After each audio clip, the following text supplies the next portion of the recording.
Do you know who Abu Ubyda ibn Jarrah is? He was one of the companions of Prophet Muhammad, renowned for his bravery, loyalty, and humility. Nicknamed Aminul Ummah, or the guardian of the Ummah's trust, Abu Ubayda was a leader respected by both friends and foes. From his childhood to becoming a great general on the battlefield, Abu Ubaida's story is a journey of a true warrior who not only defended Islam with courage, but also upheld the trust of the Ummah with sincerity. Let us follow his footsteps. Chapter 1. Childhood and Early Acceptance of Islam. Born in Mecca around 583 CE, Abu Ubayda, whose full name was Amir ibn Abdullah ibn al-Jarrah, was part of the Quraysh tribe.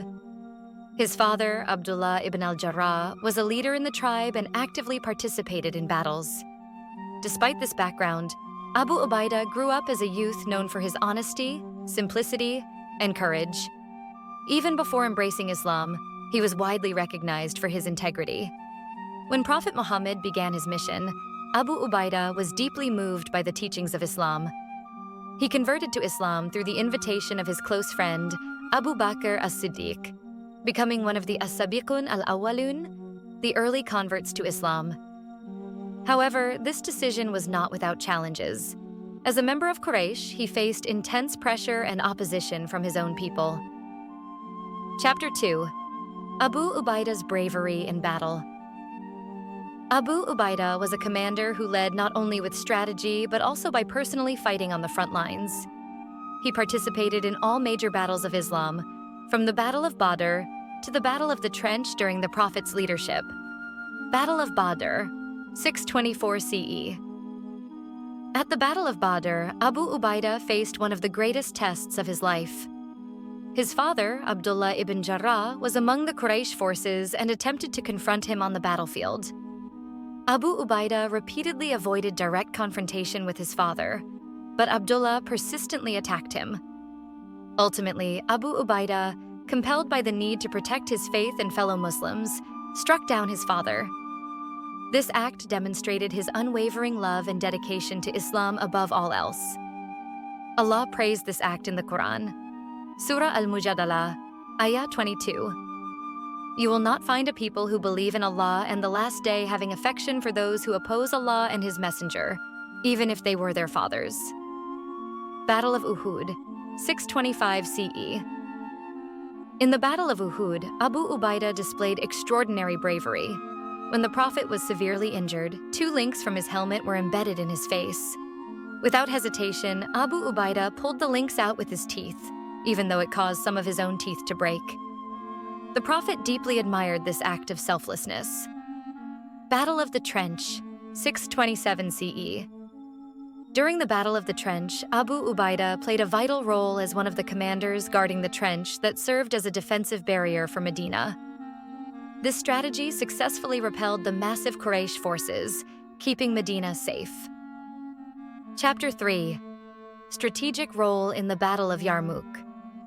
After the passing of Prophet Muhammad, Abu Ubayda ibn Jarrah played a significant role in the expansion of Islam under the leadership of Caliphs Abu Bakr as-Siddiq and Umar ibn Khattab. One of his greatest achievements was his contribution to the Battle of Yarmouk, a turning point in the spread of Islam in the Levant during the reign of Caliph Umar ibn Khattab. The Battle of Yarmouk is one of the largest battles in Islamic history, where the Muslim Arab forces clashed with the Byzantine Empire, Eastern Romans, in 636 CE. This monumental battle took place near the Yarmouk River Valley, a strategically crucial region in the Levant.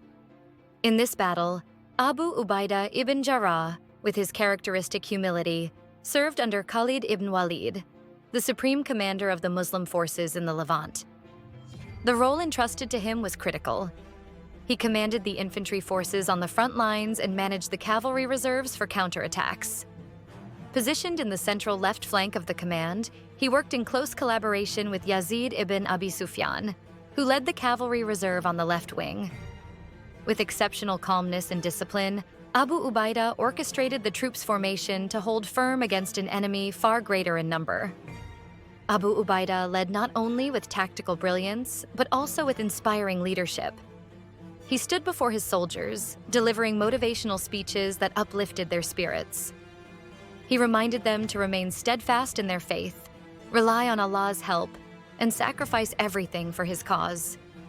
His words resonated deeply with the soldiers, instilling in them the courage needed to withstand the immense pressure exerted by the Byzantine forces.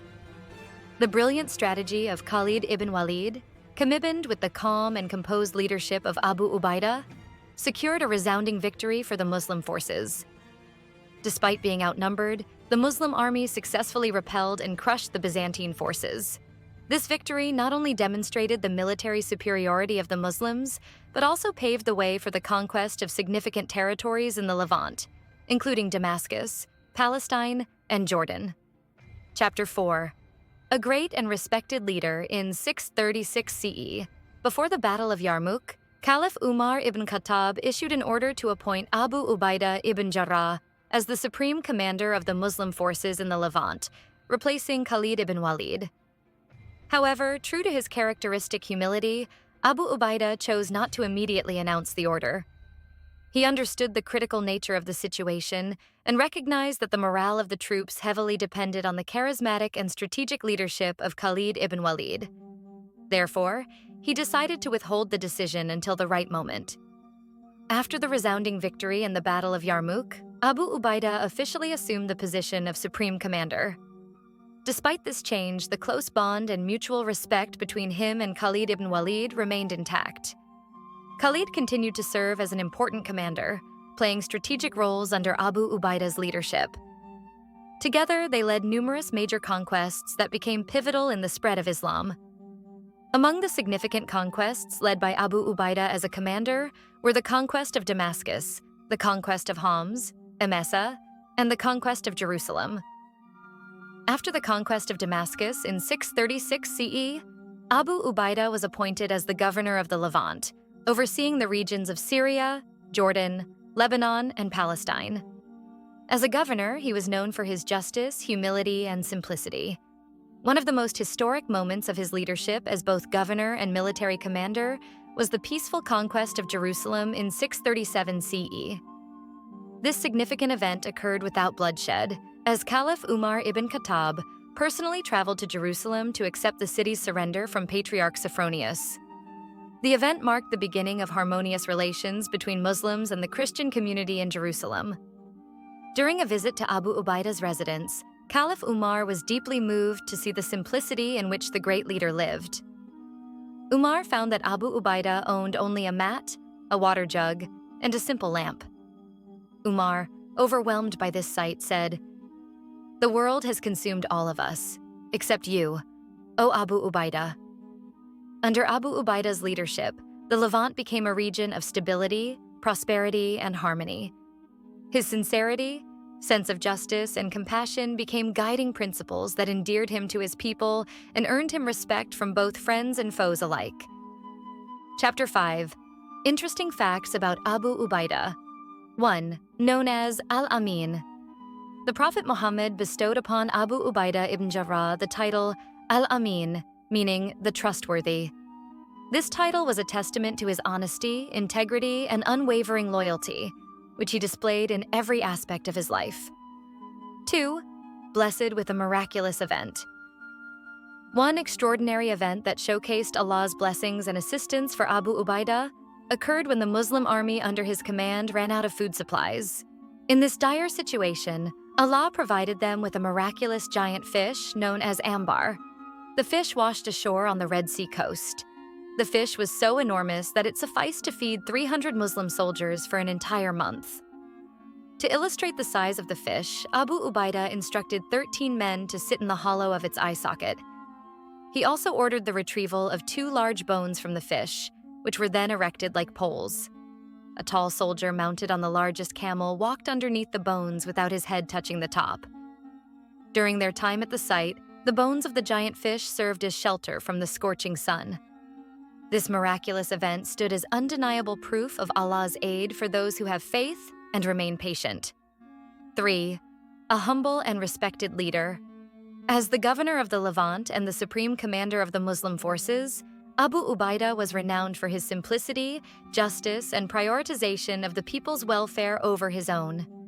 Neither power nor wealth ever altered his modest lifestyle. 4. Guaranteed entry into paradise. Abu Ubyda ibn Jarrah was one of the 10 companions who were guaranteed entry into paradise by the Prophet Muhammad. This honor was bestowed upon him due to his strong faith, loyalty, and sacrifices in advancing the cause of Islam. Chapter 6. The Passing of the Guardian of Trust. In 639 CE, the Levant was struck by a devastating plague known as the Amwas plague. This outbreak caused immense suffering among the local population. At the time, Abu Ubyda ibn Jarrah served as the governor of the Levant. Caliph Umar ibn Khattab offered him the opportunity to leave the region for his safety. However, with remarkable compassion and courage, Abu Ubyda declined the offer, saying, "I do not wish to abandon the fate that Allah has decreed for me alongside my people." In an act of great sacrifice, Abu Ubyda chose to remain among his people, who were struggling against the plague. He not only provided guidance and encouragement, but also continuously prayed for the well-being of the Ummah. Despite knowing the great risks involved, he continued to fulfill his responsibilities as a faithful leader to his people. His sincerity and sacrifice made him an extraordinary role model for Muslims worldwide. When the time came for Abu Ubyda to pass away, he imparted wise counsel to his troops. He said, "I advise you to fear Allah, maintain your prayers, fast, give charity, and obey a just leader." This advice reflected his life of trustworthiness, simplicity, and selfless service to the Muslim community. After Abu Ubyda's passing, Caliph Umar ibn Khattab expressed profound grief. With a heavy heart, he said, "If Abu Ubyda were alive, I would have appointed him as my successor without hesitation." This statement illustrated the immense respect and trust that Umar had for Abu Ubyda, a leader characterized by honesty, integrity, and justice. Umar firmly believed that if Abu Ubyda had lived longer, he would have been the ideal candidate to lead the Muslim Ummah. Today, Abu Ubyda's grave is located in Deir Allah, a small village in Jordan that was once part of the Levant. His burial site has become a place of pilgrimage for Muslims who wish to honor his contributions and sacrifices as one of the greatest heroes in Islamic history. His courage, exemplary conduct, and steadfastness in fulfilling the trust entrusted to him by the Ummah remain an enduring legacy, inspiring future generations to uphold the principles of goodness and justice in their lives. Closing and inspirational message. The story of Abu Ubyda ibn Jarrah teaches us about courage, sincerity, and true leadership.